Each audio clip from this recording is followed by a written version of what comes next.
Hey primary friends, I'm Miss Alex from the Pond City Market location, and we're going to read Shark Lady, the true story of how Eugenie Clark became the ocean's most fearless scientist.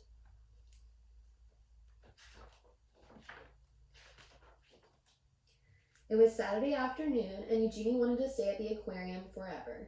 She wanted to smell the damp, salty air and stare at the glittery rainbow of fish. She wanted to keep watching her favorite animals, the sharks. Eugenie pretended she was dwelling at the bottom of the sea. What would it be like to swim with the sharks? To breathe underwater with gills of her own? More than anything, she wanted to find out. When the summer came, Eugenie's mother took her to swim at the beach in Atlantic City. Stuffing sticky gum into her ears to keep the water out, Eugenie dove down, down, down.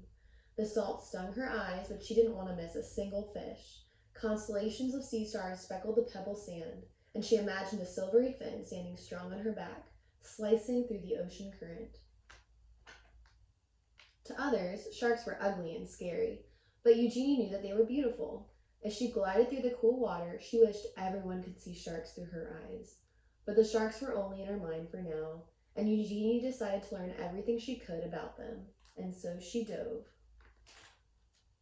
This time into books. Whale sharks, nurse sharks, tiger sharks, lemon sharks. Eugenie wanted to know about them all. She also joined the Queens County Aquarium Society as its youngest member.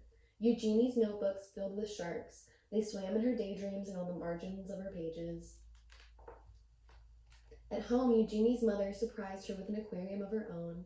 A 15-gallon tank was much too small for sharks, but Eugenie saved her allowance to buy guppies, clownfish, and coral red snails.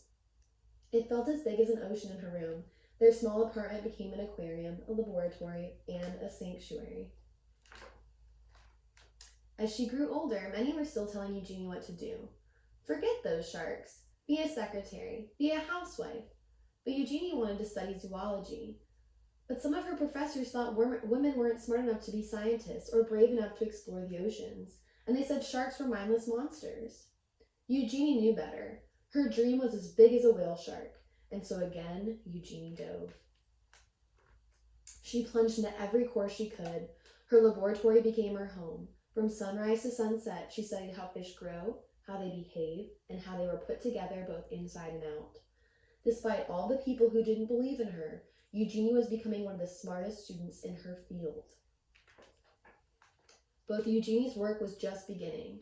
Eager to make discoveries of her own, Eugenie finally dove into the open ocean. In the Red Sea, Eugenie collected hundreds of fish, including 3 new species that had not been discovered before: the Red Sea sand diver, the Bardsenia pipefish, and the volcano tripplefin. On a research mission exploring the Palau Islands, Eugenie was diving alone when she encountered her first ever wild shark. She wasn't afraid. Instead, she thought it was beautiful. In Isla Mujeres, she dispelled the myth that sharks must keep moving to stay alive, and she swam through dark caves, still and silent, full of resting sharks. Eugenie's daring heart grew bolder with each dive. Soon they began to call her Shark Lady. Eugenie had proven she was smart enough to be a scientist and brave enough to explore the oceans. As her courage grew, she began to love and understand her beloved sharks more and more, but she never forgot many still believed that sharks were mindless killers. Because of this, their scary reputation, humans were hunting sharks all over the world. Eugenie knew that sharks weren't mean. She was determined to prove everyone wrong. Eugenie fished through her mind and devised a brilliant experiment. She could train a shark the way a person trains a dog. Were sharks much smarter than anyone knew? They were. Eugenie was the first scientist in the world to train sharks and even learned that they could remember their training for at least 2 months after. This is called conditioning. She would give the shark a fish after he pressed the button. She would know he pressed the button because she would hear the sound. If he didn't press the button, she wouldn't give him a fish.